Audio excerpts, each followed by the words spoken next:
Sa'yo, sir. Sure, very proud of his son performing this way for the Cagers tonight, but the hope really is to get a win. Darwin, yes. Nice ball movement by Basilan. It's back up to 15. This is the biggest lead of the game, actually. Tempra with a steal. And the turnovers have really been the challenge for the Cagers.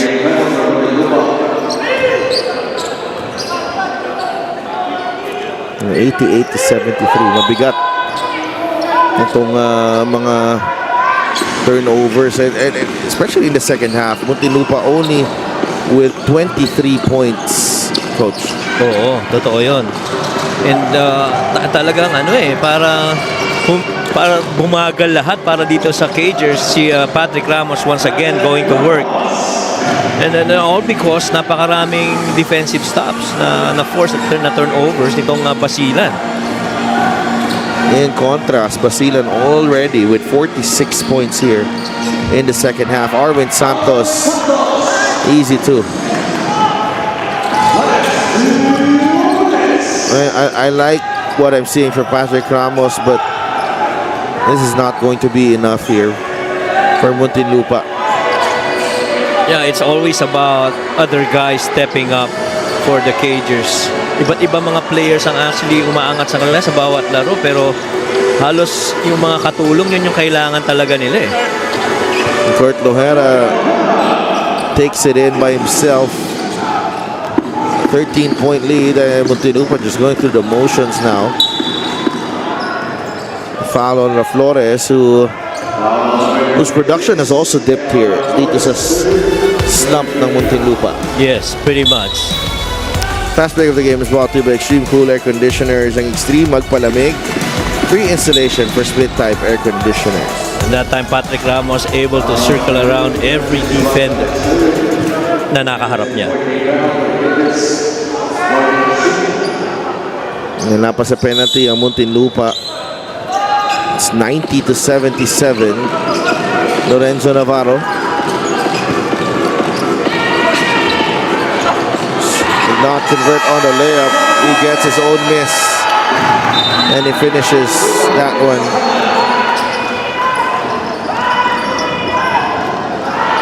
There. Ewan Calo. Sabi nila, taas na ito ni Lorenzo Navarro doon para sa offensive rebound. Yeah, Lorenzo Navarro right there.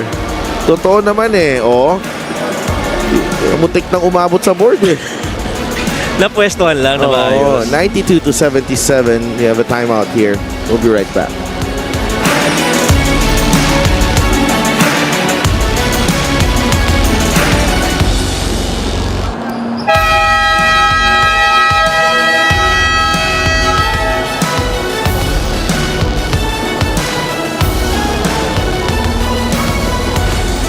Coach Pedic Di Matulak and the rest of the Pampanga Giant Lanterns are seeing action in a while. Makakalaban nila ang Parañaque Patriots dito sa Paco Arena. Yep, and it's an opportunity for Pampanga to try and secure their spot dito sa Norte kasi matibay pa rin yung labanan para doon sa number 4 spot. 4 teams actually going at it, Pampanga being one of them. Nohera is fouled. And yun, isa na yan sa mga bagay that they took away from Kurt Lohera, that drive going the left side of the floor, especially when he starts it either from the top or dun sa kanang side ng sahig. Naglalagay na agad sila ng tao na nakadisrupt dun sa space na yun for Kurt Lohera. And the struggle from the free throws has not really helped, especially this latter part of the game when they really needed those points. 92-78. John Mahari. Labas kay Navarro. No, lahat ng player nilusutan ng pasa na yun. Turnover. Kaya bola ngayon para dito sa Cagers. Coach Rich Alvarez, I'm sure he's satisfied with the way his team performed today. Took a while for them to get going, particularly on the defensive end. Doon sa simula nung game, parang first 5 minutes yata, tumawag agad ng early timeout ito si Coach Rich. Dahil hindi maganda yung kanilang shooting, ang ganda ng 3-point shooting ng Muntinlupa. Mas maraming attempts ang Muntinlupa, pero inunti-unti nila with a lot of efficiencies on their end of the floor, able to force a lot of turnovers for the Cagers, which right now in the second half, ang total of 9 turnovers na already ang na-force dito sa Cagers. Ojeda sinks the free throw, but too little too late here. Yung hindi talaga asikaso na maayos dun sa bola naging challenge dito sa Cagers.